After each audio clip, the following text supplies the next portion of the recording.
On one occasion, between Ega and Osun, he came back from one of these quests and wanted me to come and see something very quietly.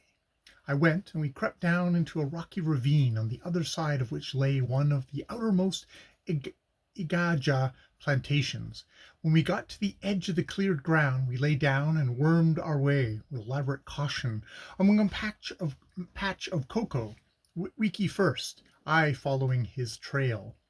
After about 50 yards of this, Wiki sank flat, and I saw before me some 30 yards off, busily employed in pulling down plantains and other depredations, 5 gorillas, one old male, one young male, and 3 females. One of these had clinging to her a young fellow with beautiful wavy black hair with just a kink in it. The big male was crouched on his haunches, with his long arms hanging down on either side, with the backs of his hands on the ground, the palms upwards. The elder lady was tearing to pieces and eating a pineapple, while the others were at the plantains, destroying more than they ate. They kept up a sort of whinnying, chattering noise, quite different from the sound I've heard gorillas give when enraged, or from the one you can hear them giving when they are what the natives called dancing at night.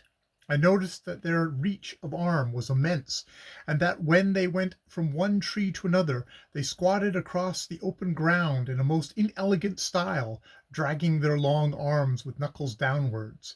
I should think the big male and female were over 6 feet each.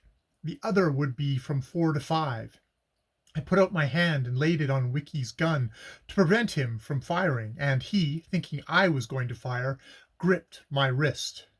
I watched the gorillas with great interest for a few seconds until I heard Wiki make a peculiar small sound, and looking at him, saw his face was working in an awful way as he clutched his throat and his hand violently. Heavens, think I, this gentleman's going to have a fit. It's lost we are entirely this time. He rolled his head to and fro, and then buried his face into a heap of dried rubbish at the foot of a plantain stem, clasped his hands over it, and gave an explosive sneeze.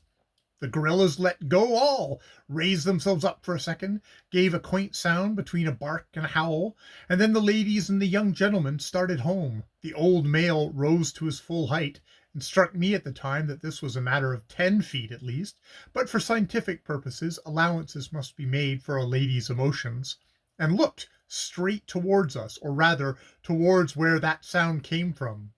Wiki went off into a paroxysm of falsetto sneezes, the likes of which I had never heard, nor evidently had the gorilla, who doubtless thinking, as one of his black co-relatives would have thought, that the phenomenon favored Duppy, went off after his family with a celerity that was amazing the moment he touched the forest, and disappearing as they had, swinging himself along through it from bough to bough in a way that convinced me that, given the necessity of getting about in a tropical forest, man has made a mistake in getting his arms shortened.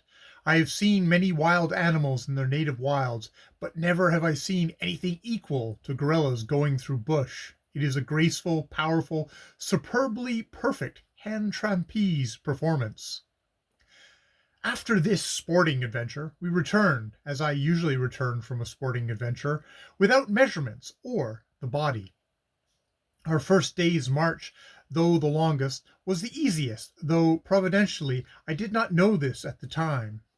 From my Womern road walks, I judge it was well 25 miles. It was easiest, however, from its lying for the greater part of the way through the gloomy type of forest. All day long we never saw the sky once. The earlier part of the day we were steadily going uphill, here and there making a small descent, and then up again, until we came on to what was apparently a long ridge, for on either side of us we could look down into a deep, dark, ravine-like valleys.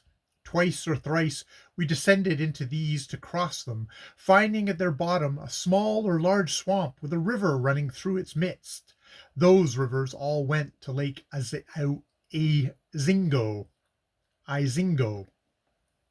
We had to hurry because Kiva, who was the only one among us who had been to Afua, said that unless we did, we should not reach Afua that night. I said, why not stay for bush? Not having contracted any love for a night in a fan town by the experience of Mafetta. Moreover, the fans were not sure that after the whole party of us might not spend the evening at Afua, when we did get there, simmering in its cooking pots. Naguta, I may remark, had no doubt on the subject at all, and regretted having left Mrs. N keenly, and the Ande store sincerely.